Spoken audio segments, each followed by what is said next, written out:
Bonjour, alors je voudrais non pas critiquer les organisateurs, pas seulement, mais au contraire les remercier pour nous avoir mis dans le même atelier avec Catherine, puisque ce que je vais dire, non seulement est complémentaire avec ce qu'elle vient de dire, puisque tu as parlé précédemment de travailler avec le développement durable, mais justement interroger le développement durable, et précisément tu as répondu à certaines, en conclusion, tu as répondu à un certain nombre de questions que je pose dans cette présentation.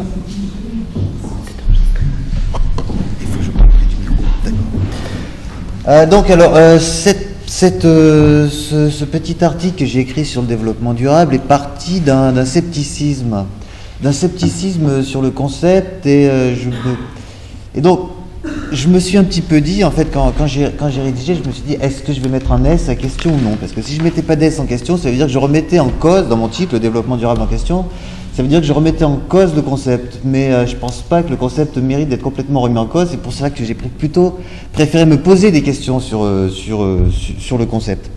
Donc c'est un peu de ces choses-là que je vais vous parler. Donc j'étais parti de cette citation de Jolivet dans son ouvrage sur le développement durable, où il écrit que si on établissait un hit parade du vocabulaire sociopolitique contemporain, nul doute que l'expression développement durable arrive très bien placée, si ce n'est en tête du classement. Voilà. Donc c'est en partant de là que je me suis dit que cette expression qui paraît extrêmement floue et extrêmement utilisée à des fins médiatiques et politiques, qui ne correspondent pas nécessairement aux objectifs qui devraient ou qui du moins sont ceux du développement durable. Donc c'est à partir de ce type d'interrogation que je me suis interrogé, que je me suis demandé quel type de questions j'allais pouvoir poser. Donc, alors pour venir un petit peu en amont, d'où est-ce que ça a apparu? C'est pas apparu comme ça, c'est relativement récent, donc c'est parti de, voilà, je suis remonté jusqu'en 1972. Alors non pas développement durable, mais éco-développement, puisque dans le club de Rome, Halte à la croissance, donc c'est les Nations Unies, il est question disons, d'avoir une multiplicité d'objectifs et pas uniquement l'objectif de croissance économique. Il s'agissait ici de mettre en cohérence le développement humain et le développement économique. L'environnement n'était pas encore apparu à ce moment-là. Et c'est au début des années 80, de nouveau avec un rapport des Nations Unies qui s'intitule Stratégie mondiale de la conversation, où la notion de développement durable ou soutenable est apparue. J'ai pas tranché entre durable et soutenable, c'est Sustainable Development, qui est parfois traduit comme développement durable, développement soutenable, et donc il y a des bonnes raisons pour utiliser un terme, il y a des bonnes raisons pour utiliser l'autre, mais c'est pas dans ce débat-là que je vais rentrer, donc je vais utiliser l'un ou l'autre. Donc alors le concept est devenu un petit peu plus stable avec le rapport Brundtland qui a été évoqué précédemment de 1987, où il s'agit de répondre aux besoins du présent sans compromettre la capacité des générations futures de répondre aux leurs. Ce sont les termes du rapport Brundtland précisément. Donc voilà, qu'est-ce que ça veut dire? Alors ça a été un tout petit peu précisé avec la déclaration de Rio quelques années plus tard, 1992, qui parle de satisfaire équitablement les besoins relatifs au développement et à l'environnement des générations présentes et futures. Donc là, on voit apparaître plusieurs éléments. Le champ économique, évidemment, puisque c'est toujours de ça qu'il s'agit.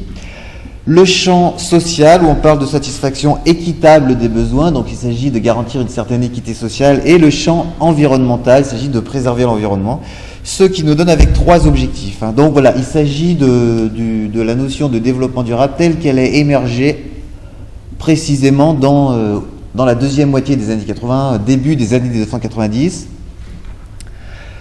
On se retrouve donc avec trois objectifs, tels qu'ils ont été évoqués par Catherine précédemment. Donc j'en suis à cette étape-là. Donc trois objectifs qu'on peut formaliser de cette manière-là. Un objectif social, un objectif économique, un objectif environnemental. Donc les trois objectifs atteints permettent de parler de durabilité, sachant qu'il est possible qu'une société atteigne les objectifs sociaux, c'est-à-dire en termes de minimum de réduire les inégalités sociales, économiques, alors ça peut être la valeur actionnariale, ça peut être aussi envisagé comme l'amélioration du PIB par habitant, et environnemental, il s'agit de respect de l'environnement. Donc voilà, selon la configuration, on peut parler des termes qui sont évidemment parfaitement arbitraires, on peut parler d'une société viable avec une forte croissance économique et respect de l'environnement, une société vivable avec une forte équité sociale et du moins peu d'inégalité sociale et un respect de l'environnement. On peut parler d'une société équitable, c'est-à-dire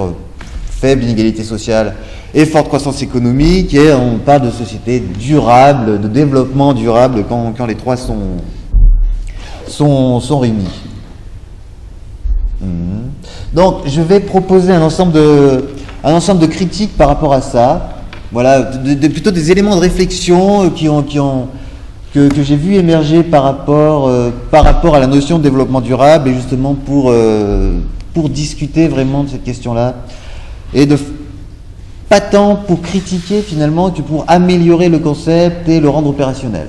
Donc voilà, le premier ensemble de critiques que je vais faire ici sont des critiques sont plutôt de nature rhétorique, à la fois quant à la nature même du concept et quant à la précision, ou plutôt l'absence de précision, des objectifs qu'il se fixe.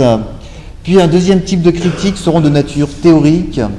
Alors je vais un peu trancher à la hache, je vais peut-être faire des choses qui pourront paraître comme des raccourcis, mais je vais raisonner en termes de pôle théorique. Je ne vais pas rentrer dans des détails précis, dans une intervention relativement courte. Donc deux types de critiques qui peuvent être faits au développement durable, schématiquement, des critiques qui peuvent être faites à la droite et à la gauche du développement durable, même si ces notions de droite et de gauche ne sont pas tout à fait opérationnelles dans ce cadre-là. Donc d'un premier temps, je vais évoquer des critiques qui sont issus de courants de pensée que l'on peut qualifier de courants de pensée orthodoxes qui renvoient à la pensée dominante. Et dans un deuxième temps, j'évoquerai des critiques qui renvoient plutôt courants de pensée hétérodoxes de la théorie critique, et je mobiliserai notamment Karl Marx à cette occasion. Comment est-ce qu'on peut concevoir les choses de son point de vue là. Donc le premier ensemble de critiques d'ordre rhétorique qui renvoie plutôt au caractère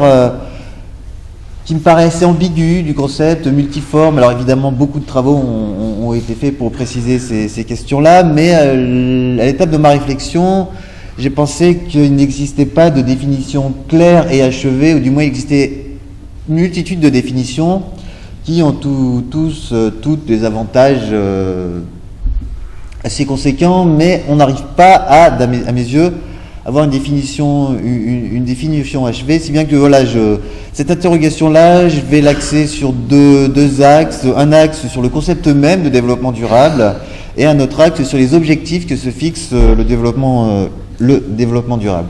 Alors le concept me paraît ambigu. Ambigu pourquoi ? Parce que une formulation relativement équivoque qui porte un certain nombre de contradictions.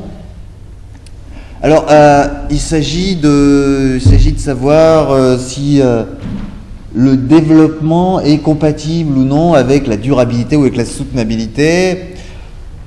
Parce que si on parle de développement, on peut dire qu'il s'agit de poursuivre la croissance économique, c'est-à-dire de poursuivre la hausse du PIB de manière durable, ce qui évidemment pose également la question de savoir la relation qui existe entre le développement et la croissance, développement étant plutôt une logique de long terme, la croissance une logique de court terme. Bon voilà, tout ensemble de questions que j'évoque ici.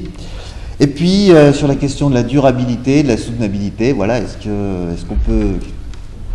on peut toujours dire que par définition un développement est durable puisque c'est une croissance de long terme, mais voilà, ça interroge les effets du développement. Un développement peut-il répondre à ces objectifs-là?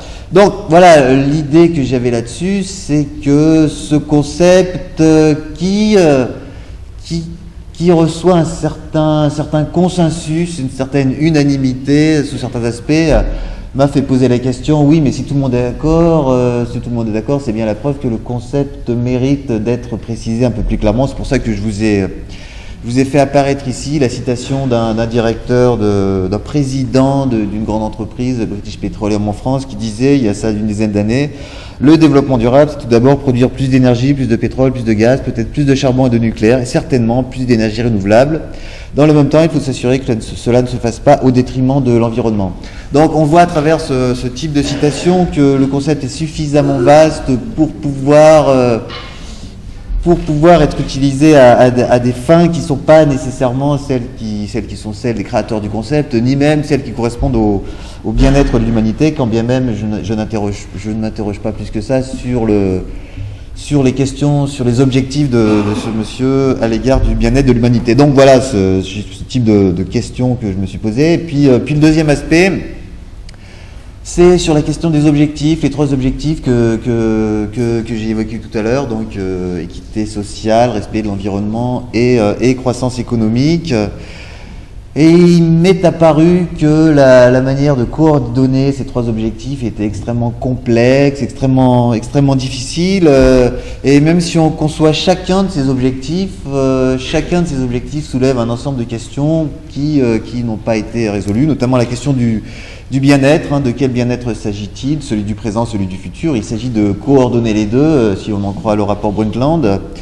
Ça renvoie à la question de la mesure de la richesse. Il s'agirait de dégager un indicateur, des indicateurs qui correspondent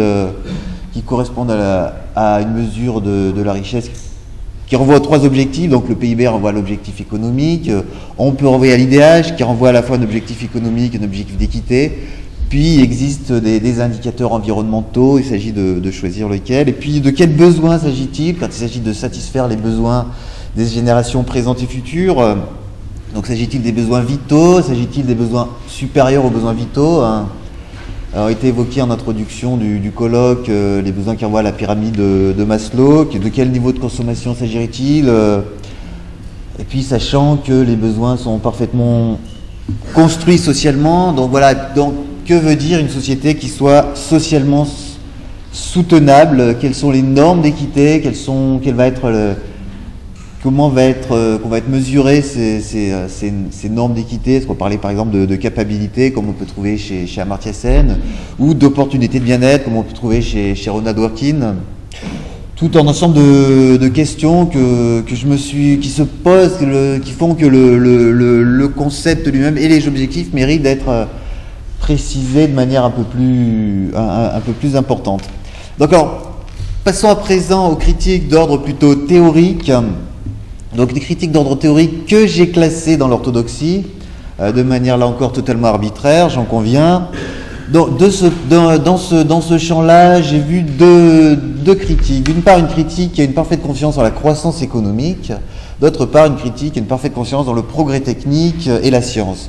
Donc dans le premier, la confiance en la croissance économique, c'est un petit peu la vulgate de l'orthodoxie économique et la théorie néoclassique dans ses aspects les plus simples, à savoir, il existe tout un ensemble de mécanismes automatiques qui permettent de retourner à l'équilibre, notamment les mécanismes de prix permettraient en tant que signal de rareté aux capitaux de s'orienter vers les ressources abondantes et donc éviterait de se poser le problème de rareté des ressources.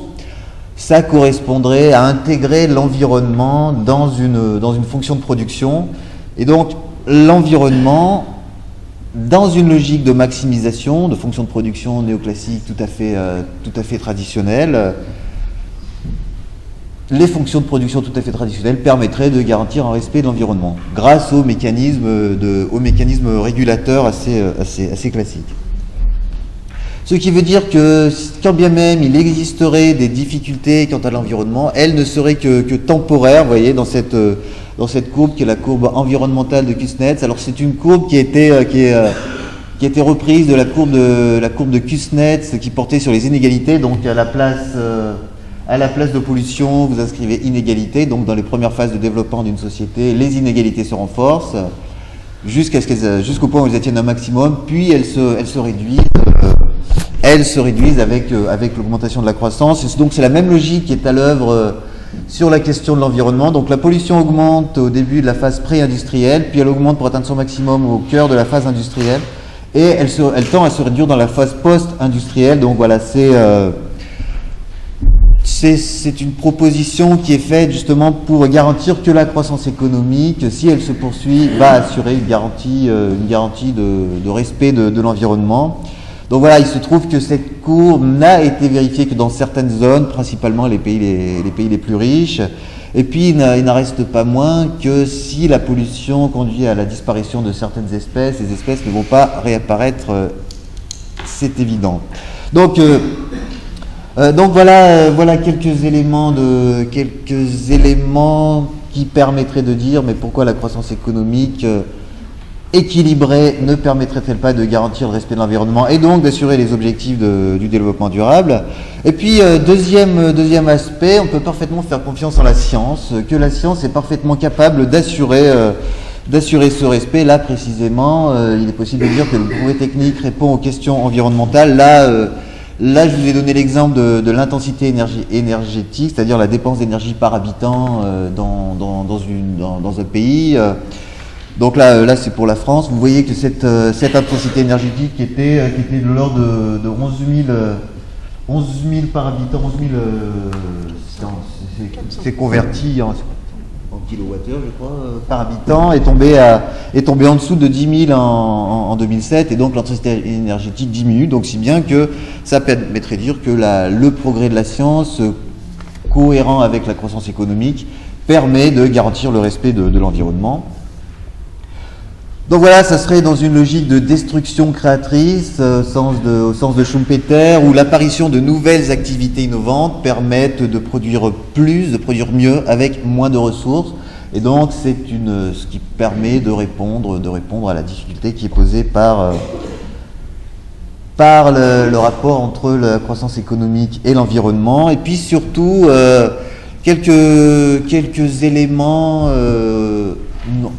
de discussion ici montraient que plusieurs prévisions pessimistes qui avaient été faites à plusieurs reprises, des prévisions pessimistes d'épuisement des ressources, ont été affirmées par les faits. Par exemple, 1914, le Bureau des mines aux États-Unis prévoyait à 5,7 millions de barils la production future de pétrole, ce qui correspond à une dizaine d'années de consommation.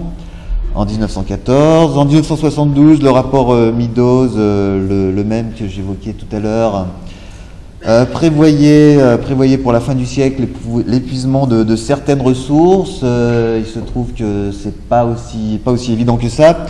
Donc voilà, sur ces deux points, la science et la croissance économique permettront de s'assurer que la société sera à la fois viable et équitable à venir, à vrai dire surtout viable, puisque c'est de ça dont il s'agit.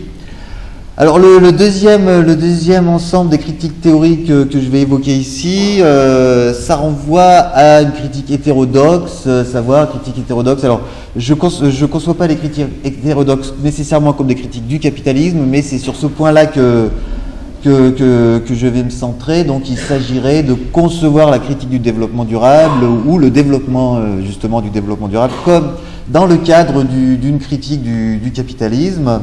Donc l'idée c'est de dire que le développement durable est-il possible dans une société qui est fondée sur des intérêts fondamentalement contradictoires. Donc voilà, je vais rapidement évoquer trois aspects de la critique qu'on peut faire ici. C'est une critique anti-malthusienne, Malthus a été évoqué tout à l'heure, une critique qui renvoie à la complémentarité de l'homme et de la nature, et puis une critique qui sera à vrai dire une conclusion sur la question de la compatibilité entre développement durable et capitalisme. Bon, donc rapidement le premier point, donc le malthusianisme économique est envisagé ici comme l'idée qu'une hausse de la production ne sera pas compatible avec une amélioration du bien-être, et donc je renvoie à deux éléments deux interventions qui étaient celles de Leibenstein dans son livre sur les pays arriérés en 1957, dit que tout un ensemble de raisons, dont la faiblesse des ressources alimentaires, dont la croissance de la population, dont l'insuffisance de l'épargne, conduisent à penser que les pays les plus pauvres seront incapables de sortir du sous-développement.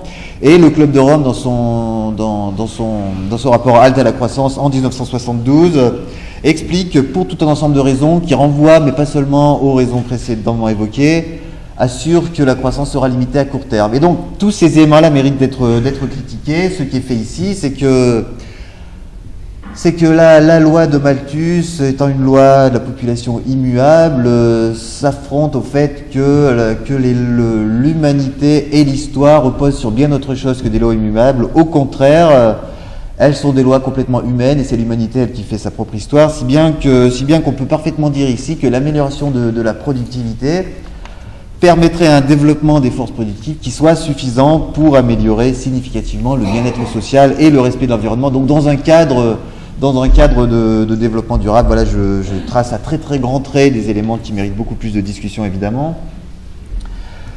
Puis l'idée serait également que l'homme et la nature sont parfaitement compatibles. L'idée que la production est contraire à l'environnement pourrait être totalement contre-intuitive si on en croit Blaise Pascal, pour qui l'humanité est un élément de la nature, ou si on en croit Karl Marx, selon qui la terre et le travail sont les deux sources de la richesse, et donc s'inscrivent en parfaite cohérence. C'est la raison pour laquelle l'idée que l'une des pistes que je propose ici, c'est que l'aliénation capitaliste, c'est pas uniquement l'aliénation des travailleurs, l'aliénation de l'humanité, mais c'est également l'aliénation de la nature, si bien que l'idée est d'inscrire la crise écologique et la crise sociale dans une crise du capitalisme, et donc la nature de la production, c'est-à-dire le lien les liens qu'a l'homme avec la nature, étant conditionnés par la nature des rapports de production, c'est-à-dire le lien des hommes entre eux, il s'agirait de dégager une structure économique qui soit capable de générer une production qui corresponde à la fois aux besoins de l'humanité et aux besoins de la Terre, c'est-à-dire du respect de l'environnement. Et donc, il va sans dire qu'il s'agit, en tout cas à mes yeux, de remplacer les rapports de production capitalistes par des rapports de production qui préservent justement cet équilibre entre l'environnement, l'humanité et la croissance économique. Donc voilà, pour vraiment finir, quelques pistes de réflexion sur la question de l'opposition ou non entre le développement durable et le capitalisme, qui renvoie à la discussion entre le marxisme et l'écologisme. S'agit-il de critiquer le capitalisme ou de critiquer le productivisme? Là-dessus, j'ai deux axes de réflexion et je vais en conclure là-dessus. D'abord, la question de la propriété des ressources naturelles. Il s'agit de savoir à qui appartient la nature. L'alternative proposée ici à la propriété privée des ressources, c'est soit une absence de propriété au sens où les hommes sont des usagers de la planète et ils la gèrent de manière commune pour la transmettre aux générations futures, soit que la planète appartient à tous, c'est-à-dire que la propriété des ressources est parfaitement commune, ce qui permettrait de dépasser l'opposition entre l'homme et la nature et de garantir une liberté réelle qui s'oppose à la liberté formelle. Et puis l'idée, le deuxième élément, correspond à l'organisation du temps, savoir un contrôle conscient du travail.